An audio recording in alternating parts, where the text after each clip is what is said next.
एक बाबूजी पुलिस विभाग में नौकरी करते थे। पुलिस विभाग में नौकरी करते थे, बाहर रहते थे। माता पिता पत्नी घर पे रहते, घर का काम करती, अपने पशुओं को चारा पानी देखती और अपने सास ससुर की सेवा करती, बड़े प्रेम से रहा करती थी। एक बार अब घर में पशु हैं, सो गोबर लेकर के जा रही थी। एक पड़ोसी मिल गई, बोली अरे बहना तू यहाँ कब तक गोबर ढोएगी?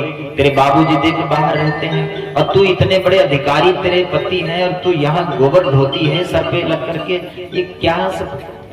तो अरे बहना फिर क्या करूं, मैं तो यहाँ रहती हूँ, मेरे पास में ये मेरे पशु हैं, मैं इनकी सेवा नहीं करूंगी तो कौन करेगा?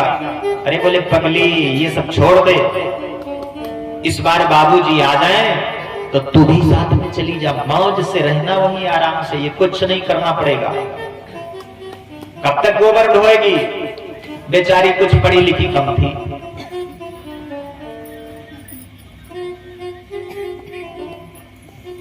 बाबूजी आए, बड़ी सेवा किया।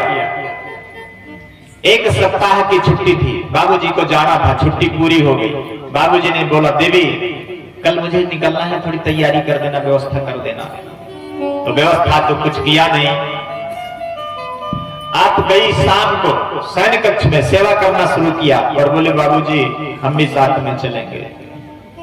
बाबूजी ने कहा अरे यही रहो, माता पिता की कौन सेवा करेगा, ये घर में पशु हैं। बोले नहीं नहीं हम पशु नहीं, हम साथ में चलेंगे। अरे बोले साथ में चलने की जिद नहीं करते भाई, यहीं रहिए ना। मानने को तैयार नहीं हुई, नहीं नहीं हम भी चलेंगे। तो बाबूजी ने डांट दिया, पगली कहेंगे, हम भी चलेंगे हम भी चलेंगे, क्या करेगी वहां, यहीं रहना है तुझे। अब बेचारी चुपचाप हो गई। उसने बाबूजी के लिए व्यवस्था बनाई, तैयारी की, और जब तैयारी की व्यवस्था हो गई, बाबूजी तैयार हो गए, अब खड़ी हो गई, बाबूजी हम भी चलेंगे। बाबूजी समझाते हैं कि अरे भाई यहीं रहना है, वहां चलना ठीक नहीं, आप यहीं रहो।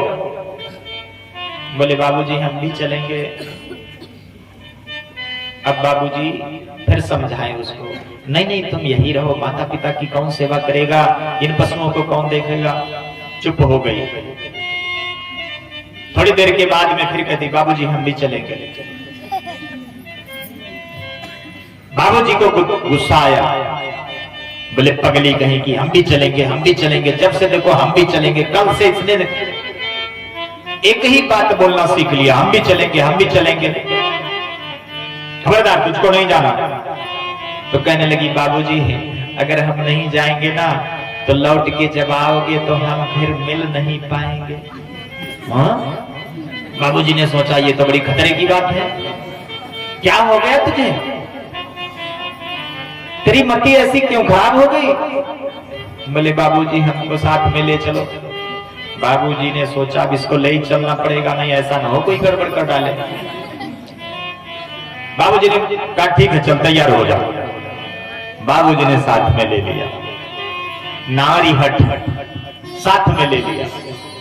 अब बेचारी पढ़ी लिखी कम थी, बाबूजी अच्छे अधिकारी थे।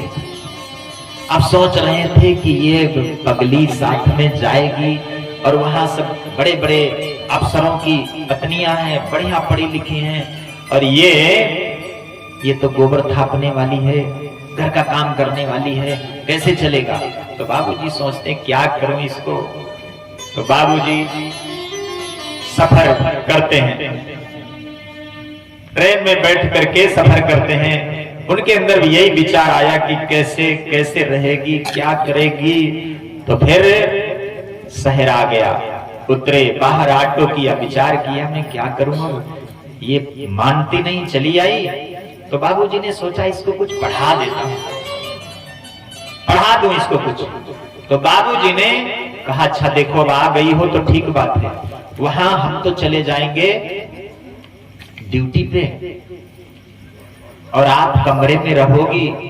वहां बगल की जो अफसरों की पत्नियां हैं, पहली बार आई हो, तुमसे मिलने के लिए वो देवियां आएंगी, तो बताओ आप कैसे उनसे बात करोगे? ये बात क्या करना है, बात हम कर लेंगे। बाबूजी ने कहा ऐसे नहीं बात करते। बोले फिर कैसे करते? बोले देखो अगर वो आए तो उनको बढ़िया प्रेम से बैठाल करके उनको चाय देना, नाश्ता करवाना, और जब वो आपसे पूछें कि ये बाबूजी तुम्हारे कौन हैं, तो आप बता देना कि बाबूजी हमारे हस्बैंड हैं। तो बेचारी वह हिंदी जाने ना, बाबूजी उसको अंग्रेजी पढ़ाना शुरू कर दिया। बोले देवी क्या कहोगी?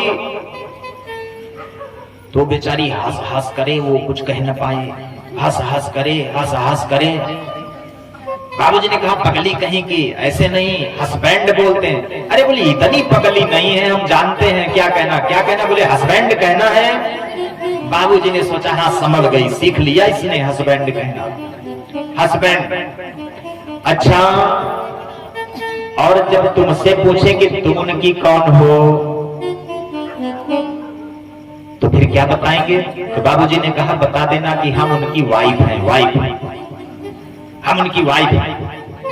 अब वो बेचारी यही धुन लगाए, वो हमारे हस्बैंड हैं, हम उनकी वाइफ हैं, वो हमारे हस्बैंड हैं, हम उनकी वाइफ हैं, वो हमारे हस्बैंड हैं, हम उनकी वाइफ हैं। सारा रास्ता बेचारी यही करती करती गई। बाबूजी ने सोचा ठीक तैयार कर लिया इसने। अब अपने कमरे में गए, रात्र में भोजन प्रसादी सिद्धि हुआ, विश्राम किए। बाबूजी सुबह चले गए अपनी नौकरी करने, और वो बेचारी अकेली रह गई। अब पड़ोसनों ने जिस समय देखा करे इस बार बाबूजी अपनी देवी जी को लाए हैं, तो सबका मन हुआ चलो मिलने चलते हैं। बढ़िया उसने नाश्ता चाय करवाया, बैठ करके जब चर्चा करने लगी, अब उसके दिमाग में आया बाबूजी ने क्या पढ़ाया था। अब भूल गई, उसको याद नहीं था बाबूजी ने क्या पढ़ाया था। तो बड़ा दिमाग लगाए, बाबूजी ने क्या पढ़ाया था, बाबूजी ने क्या पढ़ाया था, बाबूजी ने क्या पढ़ाया था। अब उसको याद ना आए, जैसे तैसे एक बार उसके दिमाग में आ गया, और तब तक देवियों ने पूछ ही लिया, अरे भाई बताओ वो बाबूजी आपके कौन हैं? तो विचार किया, बैठ गई। उन्होंने कहा वो बाबूजी हमारे हैंड पैप हैं।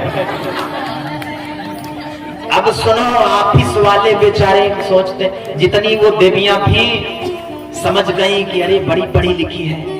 हाँ? कौन है? एक ने पूछा कौन है? बोले वो हमारे हैंड पैप हैं। अच्छा, तो आप उनकी कौन हो? बोले हम उनकी पाइप हैं, पाइप। वो हमारे हैंड पैप है, हम उनकी पाइप। चाय नाश्ता करके गई बड़ी खुशी में, वो तो सब चली गई, और इसने बड़ी प्रसन्नता जनाई, करे वाह हम अंग्रेजी पढ़ गए, हमारे वो हैंड पैप हैं, हम उनकी पाइप हैं, वो हमारे हैंड पैप हैं, हम उनकी पाइप हैं।